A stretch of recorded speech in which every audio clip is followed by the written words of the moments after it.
Bienvenidos a la clase de comunicación oral y escrita. Hoy vamos a desarrollar los fundamentos teóricos de la cátedra, que tiene que ver con la lingüística sistémico-funcional y la gramática de texto, que constituyen el primer soporte teórico para el acercamiento crítico a la diversidad y complejidad de los textos, y también la alfabetización académica como enfoque complementario que permite una reflexión acerca de los modos de interacción entre los alumnos, la cultura discursiva académica propia de la universidad. Nuestro propósito en esta cátedra es estimular un espacio de reflexión de las prácticas lingüísticas en diversos contextos y especialmente en el contexto educativo, considerando a los alumnos como futuros profesores en ciencia. La lingüística sistémico-funcional es una teoría que describe la organización potencial que el hablante tiene o debe tener para ser hablante en una determinada comunidad a partir de las funciones que desempeña, es decir, la gramática, crea significados en virtud de que una lengua es una manera de mirar el mundo y no reflejarlo. Una teoría de estas características entiende el lenguaje como un proceso social, histórico e ideológico. Es social porque el lenguaje no puede explicarse sino en función del uso que los hablantes hacen de él, histórico porque la cultura se desarrolla con el lenguaje, e ideológico porque no pensamos sino a partir de una posición, la del sujeto que se constituye a partir del lenguaje. Por esto, el autor Halliday, que es uno de los creadores de la lingüística sistémica funcional, enumera las posibles aplicaciones de la teoría sistémica en relación con que es necesario comprender la naturaleza y las funciones del lenguaje para comprender lo que las lenguas tienen en común, es decir, cuáles son las propiedades de una lengua como tal y en qué difiere una lengua de otra, para comprender cómo evoluciona una lengua a través del tiempo, para comprender cómo se desarrolla el lenguaje de un niño y cómo pudo haber evolucionado en la especie humana. También para comprender la cualidad de los textos, cómo varía la lengua de acuerdo con el usuario y de acuerdo con las funciones que cumple, para comprender los textos poéticos y literarios y la naturaleza del arte verbal. En esto, lógicamente, para diseñar medios más económicos y eficientes para la transmisión de texto. Pero para esto, para poder entender el lenguaje como una semiótica social, es necesario que nosotros tengamos en cuenta el concepto de texto, de contexto y paratexto. ¿Por qué es necesario? Porque debemos entender qué es la gramática del texto, por qué trabajamos sobre los textos y cómo estudiamos los textos.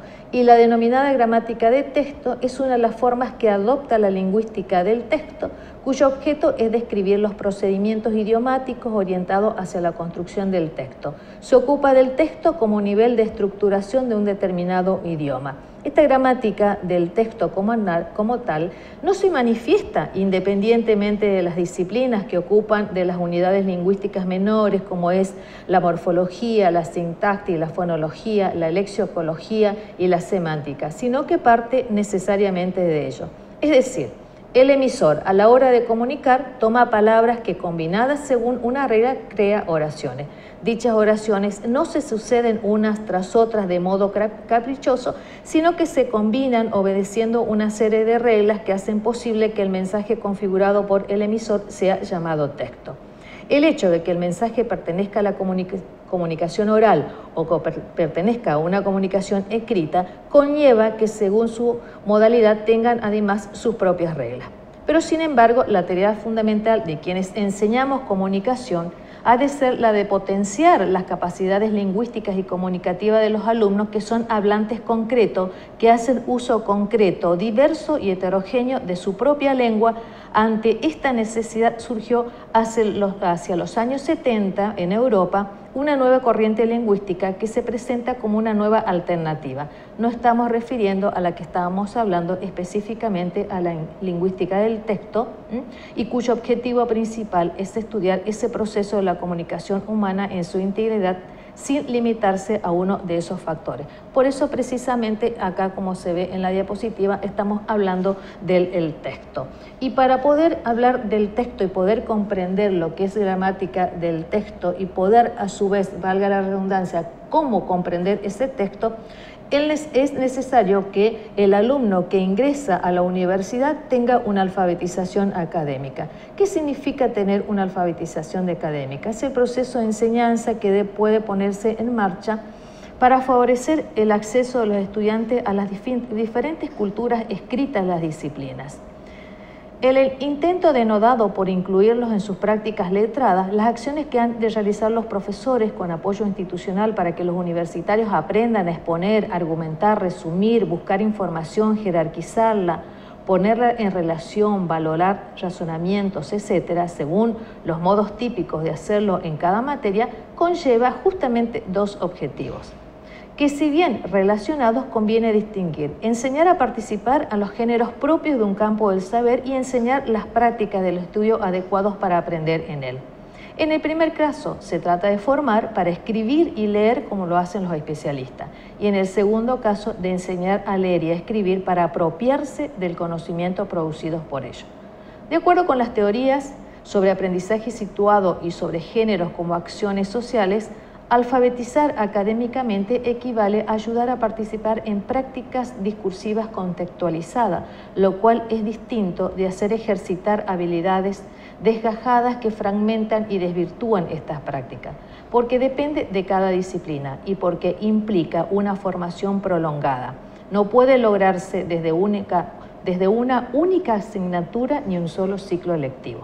Así, por lo tanto, la alfabetización académica incumbe a todos los docentes a lo ancho y a lo largo de la universidad. Y es precisamente a nosotros, los docentes en comunicación, quienes somos los encargados de dar los andamiajes necesarios para que el alumno pueda adquirir esas competencias y pueda, lógicamente, hacer una buena comprensión del texto, y en este caso vamos a trabajar con textos de divulgación científica que son característicos de la ciencia y sobre todo este nivel que vamos a trabajar. Pero por otro lado tenemos que hablar del paratexto y del contexto. El paratexto se refiere a los títulos, a los prefacios, a los epílogos, a las advertencias, las notas al margen, las notas al pie de página, ¿sí?, que son de alguna manera accesorios o señales accesorias que conforman las ilustraciones y que acompañan un texto situándolo en un contexto de emisión. Y por lo tanto, el contexto es la situación particular donde surge el texto. Pero todo este texto, este contexto y este paratexto se da específicamente en un contexto determinado. ¿Y qué es el contexto? Es todo el resto del texto que lo acompaña, lo que está antes y después del fragmento considerado. Es decir, para poder trabajar sobre texto, contexto y paratexto tenemos que ubicarnos en los géneros discursivos. Dentro de los géneros discursivos propios de la escritura vamos a tener el currículum vitae. Se trata de exponer de manera clara, precisa y relevante todos aquellos títulos, experiencias profesionales y datos que muestren un perfil claro y conciso de uno mismo, puesto que el currículo persigue y el objetivo, digamos, del currículum es resaltar los méritos de quien lo presenta. Para que un currículum cumpla sus objetivos, despertar en quien lo lee el interés necesario para que lo valore con el fin de seleccionarlo, debemos detenernos en su redacción, en lo que debemos tener en cuenta las siguientes pautas. La brevedad debe ser breve, 1 o 2 folios son suficientes. Claridad, es decir, hay que resaltar lo más significativo con la mayor claridad posible. El estilo impersonal, no debemos escribirlo en tercera persona, sino usando formas impersonales. Y la ortografía, que es importante cuidar esa ortografía. O sea, lo puse como ejemplo dentro de los géneros discursivos propios de la escritura porque es común, o sea, en la vida cotidiana que tengamos que presentar en currículum vitae para lograr un puesto de trabajo. Vamos a ver el tema de las metafunciones del lenguaje. Y ahí tenemos, en primer lugar vamos a definir qué son las metafunciones del lenguaje. Estas metafunciones del lenguaje pueden cumplir múltiples funciones y diversas funciones según las diferentes culturas, pero algunas de ellas se conciben como comunes a todas las culturas. Las metafunciones no son algo de que se encuentra en algún punto específico del lenguaje. Cuando se dice que el lenguaje es metafuncional, lo que se quiere decir es que el principio subyacente del lenguaje es la funcionalidad. Las metafunciones ordenan los hechos del entorno social de los hablantes para la interacción lingüística. Hallerin distingue las metafunciones básicas o generales del lenguaje, que son ideacional. Mediante esta los hablantes interpretan y organizan su experiencia del mundo real, establecen relaciones lógicas y forman su visión del mundo. La segunda metafunción es la interpersonal. Mediante esta se establecen y mantienen relaciones sociales, roles comunicativos, grupos sociales y se consolida la identidad de los hablantes. Y la textual, esta función permite que los hablantes creen textos de forma apropiada y pertinente, que son la unidad básica de todo proceso comunicativo de transmisión de significado. Dentro de las metafunciones vamos a tener que ubicar nosotros estas múltiples funciones del lenguaje dentro de una estructura semiótica de la situación. Y dentro de esta estructura tenemos 4 elementos que son fundamentales: el registro, el campo, el tenor y el modo. Pero para poder ubicarlo vamos a definir qué se entiende por contexto de situación. Ese contexto de situación es que la representación del entorno que tiene importancia para el texto. El lenguaje no se emplea de la nada, funciona en un contexto determinado.